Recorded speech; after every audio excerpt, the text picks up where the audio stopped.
Protesters tee off against Trump and Musk in "hands off" rallies in Minnesota and across U.S. Crowds of people angry about the way President Donald Trump is running. The country marched and rallied in scores of American cities Saturday, in the biggest day of demonstrations yet by an opposition movement, trying to regain its momentum after the shock of the Republicans' first weeks in office. So-called hands-off demonstrations were organized for more than 1,200 locations in all 50 states by more than 150 groups, including civil rights organizations, labor unions, LGBTQ advocates, veterans and elections activists. A rally at the state capitol in St. The Minnesota State Patrol estimates that 25,000 people attended Paul. Demonstrators there carried hundreds of creative handmade signs, lambasting the Trump administration. One read, "Doge Department of Greed and Evil," among a trio of women in red robes and white bonnets.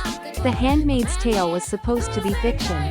St. Alicia Mason Paul Park appeared to be the Statue of Liberty, her eyes spewing paint in the colors red, white, and blue. "She must be weeping right now," said Mason. "She stands for justice and welcoming immigrants to our country. The freedoms, unity, liberty, everything, you know. And right now, we are losing all of it." Demonstrators voiced anger over the administration's moves to fire thousands of federal workers, close Social Security Administration field offices, effectively shutter entire agencies, deport immigrants, scale back protections for transgender people and cut funding for health programs. Musk, a Trump advisor who owns Tesla, SpaceX and the social media platform X, has played a key role in the downsizing. As the head of the newly created Department of Government Efficiency, he says he is saving taxpayers billions of dollars.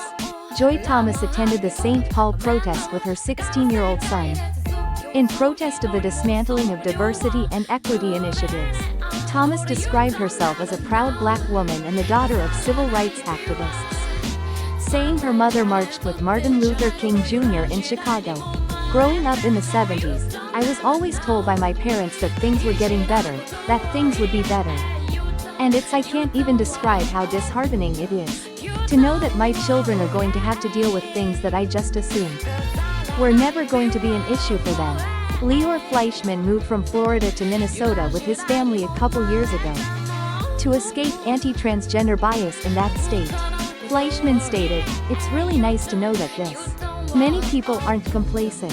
If you stick to your morals and you stick to what you believe in, you're always just gonna be out there to help other people," Fleischman said. The St. Paul rally was organized by Indivisible Twin Cities, Women's March Minnesota and Minnesota, 50501. Indivisible Twin Cities co-founder Lisa Erbs said, "People are a lot more interested in getting engaged now than they were in 2017. During the first Trump administration, when he was re-elected, I think it really woke a lot of people up. Because they realized that there is a way, possibly, to destroy our democracy and turn us into a dictatorship," Erbs said. Indigenous dance group Kalkuli Quetzalcoatl opened the rally with drums and by burning popol.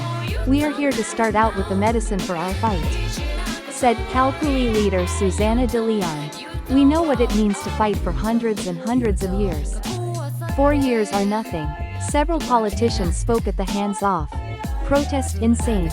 Paul, including St. Paul Mayor Melvin Carter, U.S. Representative Betty McCollum, Minnesota Senate Majority Leader Aaron Murphy and State Rep.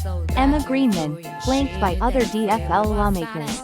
"The people have the power and they have to come through us first," said Greenman, DFL Minneapolis. "This is what democracy looks like."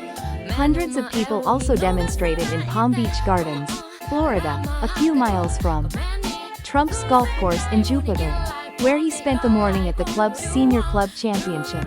People lined both sides of PGA Drive, encouraging cars to honk and chanting slogans against Trump. "They need to keep their hands off of our Social Security," said Archer Moran of Port St. Lucie, Florida.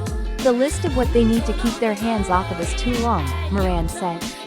"And it's amazing how soon these protests are happening since he's taken office." The president planned to go golfing again Sunday, according to the White House. Asked about the protests, the White House said in a statement that President Trump's position is clear. He will always protect Social Security, Medicare, and Medicaid for eligible beneficiaries. Meanwhile, the Democrats' stance is giving Social Security, Medicaid, and Medicare benefits to illegal aliens, which will bankrupt these programs and crush American seniors.